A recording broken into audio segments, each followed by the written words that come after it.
অসমৰ লগতে দেশ বিদেশৰ কেইবাটাও ব্ৰেকিং নিউজৰ হেডলাইনৰ সৈতে মই ইলিয়াছ। আপুনি চাই আছে world tech Assam YouTube channel. আজি ব্ৰেকিং নিউজৰ প্ৰথমটো হেডলাইন হৈছে ৰাজ্যৰ লাখ লাখ মেট্ৰিক পৰীক্ষাৰ্থীৰ বাবে জৰুৰী খবৰ। ঘোষণা হ'ল SSLC 2025ৰ সময়সূচী। 15 ফেব্ৰুৱাৰীৰ পৰা অনুষ্ঠিত হ'ব মেট্ৰিক পৰীক্ষা। 3 মাৰ্চলৈকে চলিব মেট্ৰিক পৰীক্ষাসমূহ। আজিৰ পৰৱৰ্তী হেডলাইন হৈছে DY 365ৰ সাংবাদিক হীৰকজ্যোতি ডেকালৈ কৃষ্টি পথাৰ সাহিত্য সামাজিক সাংস্কৃতিক কেন্দ্ৰৰ বিশেষ সন্মান। দিছপুৰ প্ৰেছ ক্লাবত কৃষ্টি এৱাৰ্ড প্ৰদান অনুষ্ঠানত বঁটা প্ৰদান। আজিৰ পৰৱৰ্তী হেডলাইন হৈছে বিপদৰ বন্ধুহে আচল বন্ধু। দুৰ্ঘটনা সংঘটিত হোৱাৰ পিছত পণ্টক দুৰ্ঘটনাস্থলীৰ পৰা হস্পিটেললৈ প্ৰেৰণ কৰাৰ ক্ষেত্ৰত সহায় কৰা ৰজত কুমাৰ আৰু নিখু কুমাৰক উদাহৰণস্বৰূপে 2খন স্কুটাৰ প্ৰদান কৰিলে ৰিখবে। আজিৰ পৰৱৰ্তী হেডলাইন হৈছে 28 নৱেম্বৰত ঝাৰখণ্ডত শপত গ্ৰহণ অনুষ্ঠান। মুখ্যমন্ত্ৰীৰূপে শপত ল'ব হেমন্ত সোৰেনে। চতুৰ্থবাৰলৈ মুখ্যমন্ত্ৰীৰূপে শপত ল'ব হেমন্ত সোৰেনে। শপত গ্ৰহণ অনুষ্ঠানত উপস্থিত থাকিব ইণ্ডিজোঁটৰ শীৰ্ষ নেতা। আজিৰ পৰৱৰ্তী হেডলাইন হৈছে গুগল মেপ অনুসৰণ কৰোঁতে সাৱধান হওক। মেপ অনুসৰণ কৰি গৈ অৰ্ধনিৰ্মিত দলঙৰ পৰা পৰি বাহন দুৰ্ঘটনাগ্ৰস্ত, থিতাতে নিহত 3জন। উত্তৰ প্ৰদেশৰ বাৰেলিত শোকাও দুৰ্ঘটনা।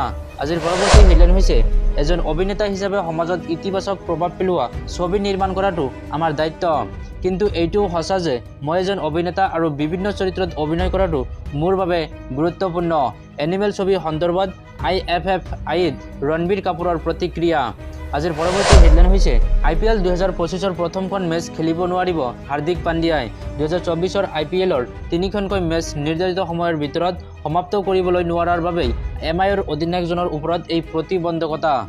পাণ্ডিয়াৰ অনুপস্থিতিত প্ৰথমখন মেচত অধিনায়কত্ব কৰাৰ সম্ভাৱনা সূৰ্যকুমাৰ যাদৱৰ।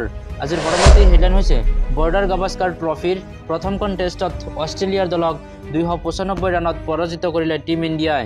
আজিৰ পৰৱৰ্তী হেডলাইন হৈছে ৰাইজৰ দলক যোগদান কৰিব AIUDFৰ বিধায়ক পুত্ৰই।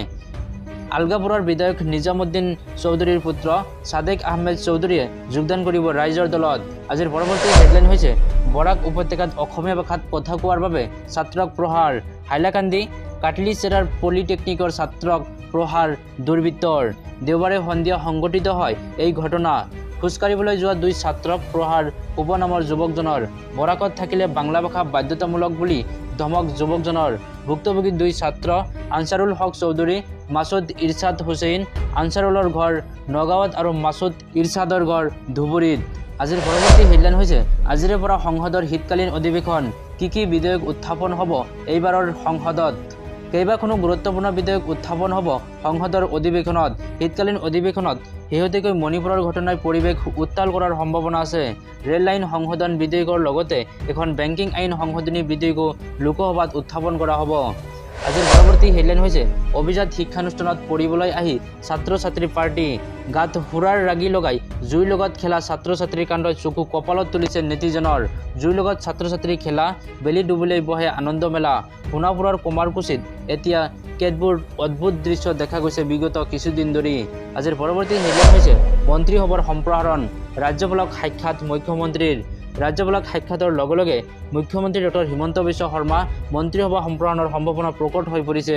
আজিৰ পৰৱৰ্তী হেডলাইন হৈছে পাৰ্থত যশপ্ৰীত বুমৰাৰ নেতৃত্বাধীন টীম ইণ্ডিয়াৰ জয়। অষ্ট্ৰেলিয়াক হৰুৱাই 47 বছৰীয়া অভিলেখ ভংগ। বহু প্ৰত্যাশিত পাৰ্থ টেষ্টত কেংগাৰু বাহিনীৰ বিৰুদ্ধে 295 ৰানত জয়লাভ টীম ইণ্ডিয়াৰ। আজিৰ পৰৱৰ্তী হেডলাইন হৈছে আজিৰে পৰা আৰম্ভ সংসদৰ শীতকালীন অধিৱেশন। গৌতম আদানীৰ ঘোষকাণ্ডক উত্তাল হোৱাৰ সম্ভাৱনা এইবাৰৰ অধিৱেশনত। চৰকাৰে উত্থাপন কৰিব ৱাকফ সম্পত্তি বিধেয়কসহ মুঠ 15খন বিধেয়ক। আজিৰ পৰৱৰ্তী হেডলাইন হৈছে 19 বছৰ অনূৰ্ধ্ব ৰাষ্ট্ৰীয় শ্বুটিংলৈ উন্নীত অসম সন্তান তথা নয়ডা নিবাসী অৰ্ণৱ গগৈ। যোগ্যতা নিৰ্ণায়ক খেলত পাৰদৰ্শিতা দেখুৱাই লাভ কৰিছে এই সাফল্য। এনেকুৱা ধৰণৰ প্ৰতিদিনৰ হেডলাইন চাই থাকিলে আমাৰ চেনেলটো ছাবস্ক্ৰাইব কৰিব আৰু লগতে ওলাই হোৱা বেল আইকনটো অন কৰিবলৈ নাপাহৰিব। ইমানখিনি ভিডিঅ' চাই থকাৰ বাবে আপোনাক বহুত ধন্যবাদ।